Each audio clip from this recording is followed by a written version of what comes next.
क्या केंद्र सरकार की लापरवाही की वजह से कोरोना काल में गई लाखों लोगों की जान? क्या कोरोना महामारी की गंभीरता को समझने में केंद्र सरकार से हुई बड़ी भूल? ये सवाल आज इसलिए उठने शुरू हुए हैं क्योंकि स्वास्थ्य मामले पर संसद की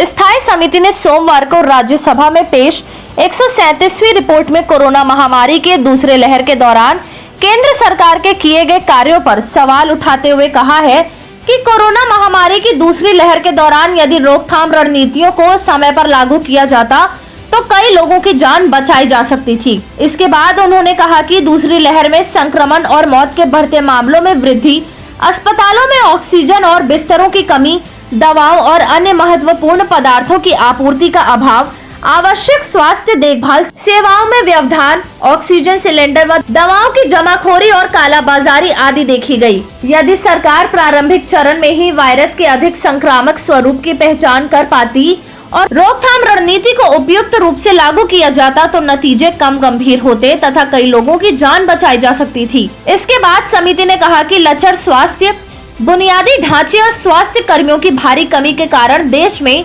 जबरदस्त दबाव देखा गया। सरकार कोरोना महामारी और इसकी लहरों के संभावित जोखिम का सटीक अनुमान नहीं लगा पाई। इसके बाद इस रिपोर्ट के अनुसार समिति ने हैरानी जताई है कि ऑक्सीजन की कमी के कारण कोरोना के मरीजों की मौत के मामलों का विवरण देने के केंद्र सरकार के अनुरोध का 20 राज्यों और केंद्र शासित प्रदेशों ने जवाब दिया, लेकिन इनमें से किसी ने भी ऑक्सीजन की कमी के कारण मौत होने की पुष्टि नहीं की।